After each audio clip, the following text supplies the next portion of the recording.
If you have ever thought about mining crypto yourself, plug in a machine, let it run and collect coins while you sleep, this is the video that answers honestly whether you should. Right now, as you watch this, there is a warehouse somewhere full of machines doing nothing but guessing. Not solving, guessing. Each one is throwing out something like 100 trillion guesses every second at a single, unimaginably huge number, trying to be the first on Earth to guess it.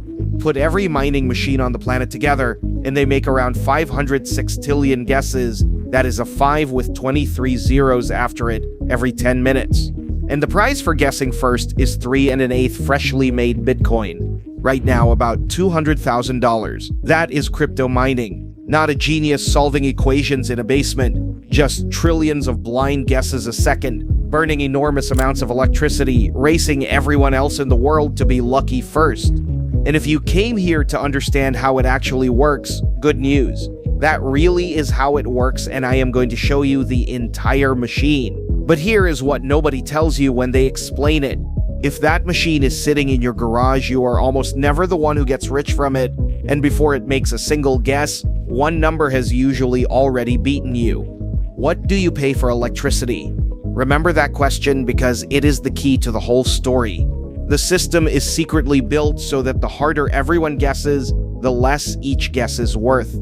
And the people who get rich from all this guessing are almost never the ones doing the guessing, so let us explain it properly, because most explanations either drown you in math or wave it away. At the center of Bitcoin is a thing called a hash. Think of it as a one-way paper shredder for numbers. You feed in any data and it spits out a fixed string of digits. Same input, same output every single time. But it only runs one way. If I hand you the shredded output, there is no method, no formula, no shortcut to work backward to what went in. Your only option is to guess an input, run it through, and see what comes out. Now, the actual game. To add the next page to Bitcoin's ledger, the next block of transactions, a miner has to find an input whose shredded output starts with a certain number of zeros. There is no way to calculate that input, you can only guess. So the machine takes the block, tacks on a number, plus a few other bits of the header, shreds the whole thing, and checks. Enough zeros? No. Change the number. Shred again. No. Again. Billions of times a second. It is a lottery where you buy your tickets by burning electricity, and the whole thing is tuned so that somebody somewhere wins about once every 10 minutes. Whoever wins adds the block and takes the prize. This was not always an industry. Back in 2009, the person who invented Bitcoin mined the very first coins on an ordinary laptop, and for a while, so could anyone. The reward was 50 Bitcoin per block, and a regular computer could win. But that reward is on a countdown. Every 4 years or so, it cuts in half. 50 became 25, then 12.5, then 6 1/4, and in April of 2024, it halved again to the 3 1/8 it is today. It will keep halving until around the year 2140, the 21 millionth and final Bitcoin is mined and no more are ever made. Hold on to that halving, it matters later. And how unlikely is it to win a block? One of today's best mining machines, guessing 200 trillion times every second, would still, on average, wait about 87 years to win a single block on its own. Nearly a century for one win, which is exactly why almost nobody mines alone anymore. They join a pool. Thousands of machines guessing together and splitting the prize. Remember that word, pool. We are coming back to it. So that is mining, honestly, and it looks like a simple race. Better machines, more guesses, more coins, except that is exactly where the trap is hidden, and it is written right into the code. Remember, the network is tuned to produce a block about every 10 minutes. But what happens when thousands of new machines join and the guessing speeds up? Blocks would start arriving every 9 minutes, every 8, every 5. So Bitcoin does something clever, and if you are a miner, quietly ruinous. Every 2 weeks it measures how fast blocks are being found, and it retunes the difficulty to drag the pace right back to 10 minutes. If the network got twice as fast, the puzzle becomes twice as hard. Read that again, because it is the entire game. No matter how much computing power the world throws at Bitcoin, the network never produces coins any faster. It just makes every machine work harder for the same fixed drip of new Bitcoin. This is a treadmill. You buy a faster machine to win more, but so does everyone else, and the difficulty rises to swallow all of it, and you end up exactly where you started, running harder to stand still.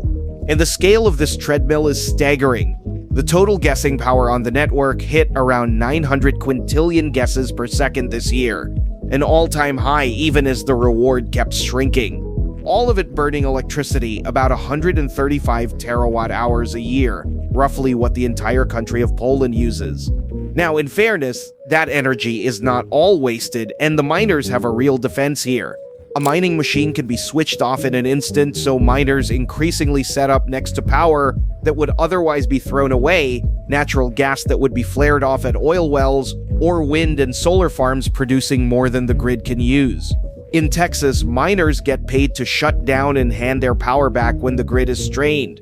So it is not simply a bonfire, but it is an enormous and rising appetite for power. And that appetite is the key to everything because it points to who is really winning. Here is the treadmill in a single statistic. In 1 year, one of the biggest mining companies in America, called Riot, watched its cost to produce a single Bitcoin jump by about 54%. Not because its machines got worse, because its competitors added about 47% more guessing power. The difficulty climbed to match, and Riot's slice of the prize shrank. It ran as fast as it ever had and still slid backward. And underneath all of it sits that countdown I told you to remember, the halving.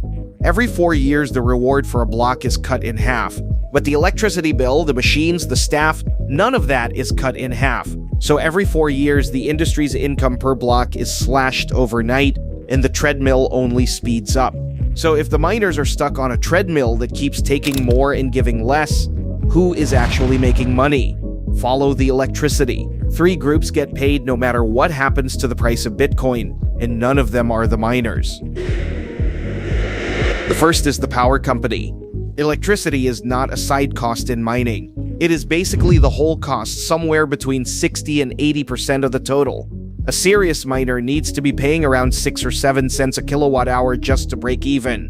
The big industrial operations negotiate 2, 3, 4 cents. And you, at home, you pay somewhere between 12 and 20 cents, which means the instant you plug a miner in at home, you have already lost. You are paying 3 or 4 times what the professionals pay for the one thing that matters most. The home miner is not at a disadvantage. The home miner is dead on arrival, and the power company gets paid for every guess, win or lose, whether Bitcoin is at $100,000 or 10. The second group is the pool. Remember, almost every miner now pools their machines together for a steady payout instead of waiting 87 years for a jackpot.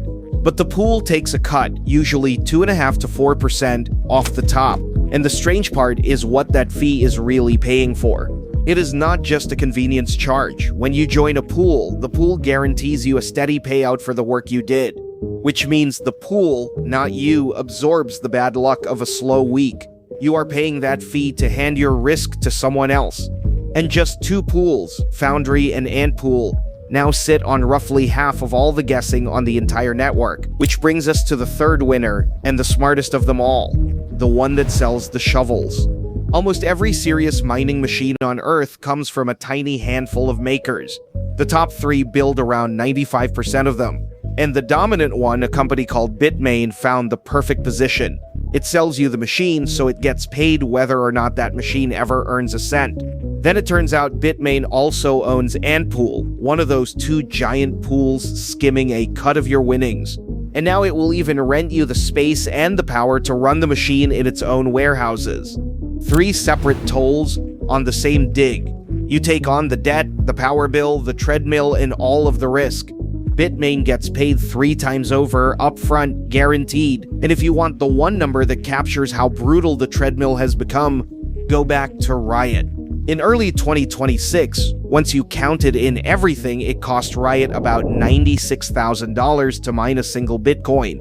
And that Bitcoin was worth about $76,000. It was spending $96 to make $76, losing money on a fully loaded basis on every coin it mined and mining anyway. Because on this treadmill, stopping does not feel like an option. But here is the twist that gives the whole thing away. If mining Bitcoin is such a brutal, money-losing treadmill, why are these giant companies still standing? because the smartest of them worked out a while ago that the coin was never the real asset.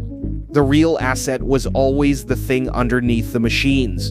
An enormous supply of cheap electricity and a giant building wired to handle it.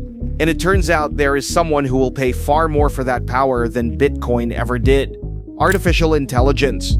Training AI needs exactly what a mining farm already has. Megawatts of cheap electricity and a data center to burn it in. And the numbers are jaw-dropping. Take Core Scientific. In 2022, it went bankrupt mining Bitcoin. Then it signed deals to host AI computing for a company called CoreWeave worth around $10 billion. And then the punchline. CoreWeave tried to buy Core Scientific outright for about $9 billion. And Core Scientific's own shareholders voted no. They had done the math. Renting their power to AI was worth more than a $9 billion buyout. It was worth more than mining Bitcoin ever was. And it is not a one-off. Half a dozen of the biggest names in mining have made the same trade, signing billions of dollars in AI deals with the likes of Microsoft and the top AI labs. One of the loudest Bitcoin miners on the whole market, a company called Marathon, does not even call itself a miner anymore. In its own words, it is now a digital energy company.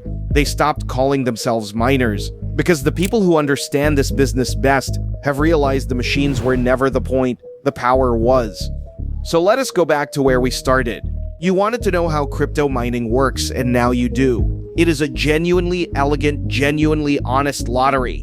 Millions of machines around the world guessing trillions of times a second, racing to be lucky first. There is no trick in the mining itself. The trick is in everything built around it. Because that lottery was engineered so that the harder everyone plays, the less each player wins. A treadmill that speeds up forever, while the prize is cut in half every 4 years. And at every table around that treadmill sits someone who gets paid whether you win or lose. The company that sold you the machine, the pool that skims your winnings, and the power company that meters every single guess. The miner is the one person in the whole system taking on real risk, which is why the ending is almost too perfect. The smartest players in the room, the ones who built the largest mining operations on Earth, have looked at the treadmill they built and started stepping off it one by one. They are keeping the warehouses and the cheap power, tearing out the mining machines, and renting the electricity to artificial intelligence instead. They finally understood the oldest lesson of every gold rush. The people who get rich are never the ones holding the shovels in the dirt. So if you are the one about to buy your very first mining machine, while the biggest players on Earth are quietly selling theirs off, what does that make you? Be honest with yourself, then tell me below.